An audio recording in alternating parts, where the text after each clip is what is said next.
नमस्कार दोस्तों, डायरेक्ट वैदिक रेमेडीज चैनल में एक बार फिर से आपका स्वागत है। रावण से बदला क्यों लेना चाहती थी शूर्पणखा?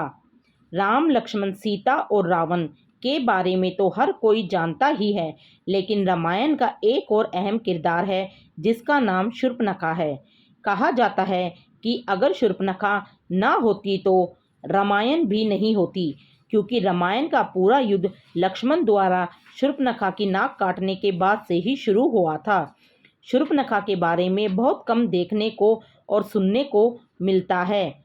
आइए जानते हैं शूर्पणखा से जुड़ी कुछ अनसुनी कहानियों के बारे में। राक्षस के परिवार से होने की वजह से शूर्पणखा को अपना वेश बदल लेने की शक्ति प्राप्त थी। वो अपने चेहरे के रंग के साथ साथ अपनी आवाज़ भी बदल लेती थी। वाल्मीकि जी के अनुसार शूर्पणखा का रूप रंग बहुत ही डरावना था। शूर्पणखा ने अपने पसंद के व्यक्ति से विवाह किया था। शूर्पणखा के पति का नाम विद्युत जीवा था और वो राजा कालके का सेनापति था। कालके के साथ हुए युद्ध में रावण ने विद्युत जीवा को मार डाला था। उसका भाई ही उसके दुर्भाग्य का कारण बन गया था। पति की मौत के बाद शूर्पणखा ने अपनी पूरी जिंदगी लंका और दक्षिण भारत के जंगलों में बिताई। वो कुछ दिनों के लिए अपने भाइयों खर और दूषण के साथ भी रही। कहा जाता है कि शूर्पणखा राम के रूप पर मोहित हो गई थी, लेकिन एक पत्नी व्रता होने की वजह से राम ने उसे लक्ष्मण के पास भेज दिया। लक्ष्मण भी एक पत्नी व्रता महापुरुष थे, इसलिए उन्होंने भी शूर्पणखा को अपनाने से इनकार कर दिया।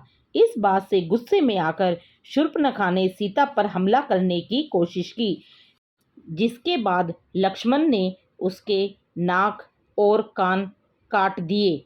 वहीं एक दूसरी कहानी के मुताबिक पति के मारे जाने के बाद वो अपने भाई रावण से बदला लेना चाहती थी, लेकिन उसे रावण की शक्तियों का एहसास था। जब उसने राम के पराक्रम के बारे में सुना तो रावण से बदला लेने की इच्छा उसके मन में फिर से जाग उठी। इसलिए उसने राम और रावण के बीच दुश्मनी पैदा करने का काम किया, जिसकी वजह से रावण ने सीता का अपहरण किया और अंत में राम के हाथों उसकी मृत्यु हो गई। शूर्पणखा का अंत कहा जाता है कि रावण की मौत के बाद शूर्पणखा विभीषण के साथ लंका में ही रहती थी।